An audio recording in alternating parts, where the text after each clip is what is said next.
جی doctor صاحب. بسم اللہ الرحمن الرحیم.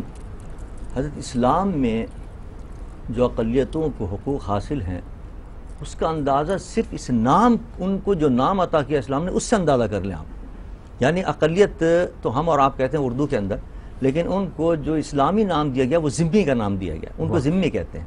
اور ذمی لفظ نکلا ہے ذمے سے. اب یہ اردو کے اندر لفظ استعمال ہوتا ہے کہ یہ میرے ذمے یہ کام ہے، اس کے ذمے یہ کام ہے. تو ذمی ان کو کیوں کہتے ہیں؟ ذمے والے. یعنی کیوں کہتے ہیں ذمے والا ان کو، ذمیوں کو، یہ اقلیتوں کو اسلام کی اصطلاح کے اندر؟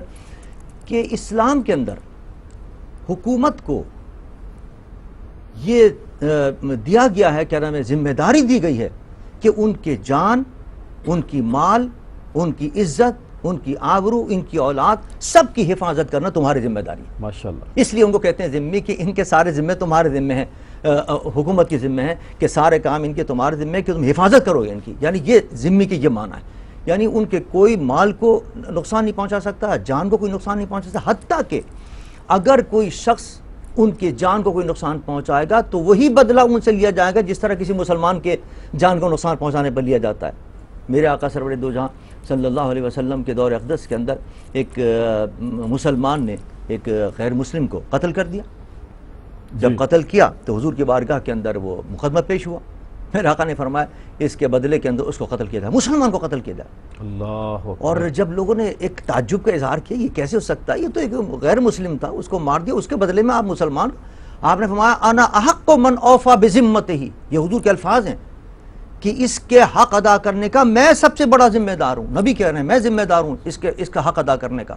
یعنی یہ اہمیت ہے ایک ذمی کی، اور یہ ایک اہمیت ہے ایک اقلیت کی کہ حضور فرماتے ہیں کہ میں ذمہ دار ہوں اس کا کہ اس کی جان کی حفاظت کروں. تم نے اس کی جان تلف کی تو وہ بدلہ وہی لیا جائے گا جو مسلمان سے بدل جاتا ہے. حتیٰ کہ حدیث ایک روایت میں آتا ہے حضرت مولا علی کرم اللہ وجہ کے دور کے اندر تو ایسا بھی ہوا کہ ایک مسلمان نے جب ایک غیر مسلم کو قتل کر دیا تو آپ نے حکم دے دیا. اسلام کا اصول ہے کہ جس طرح مسلمان کی جان عزیز ہے اسی طرح اس کی بھی جان عزیز ہے.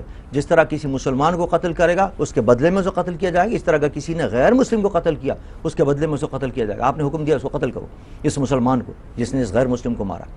تو وہ پہنچ گئے اس کے ورثاء، اور پہنچ کے انہوں نے راضی کر لیا کہ ہم دیت لے لیتے ہیں.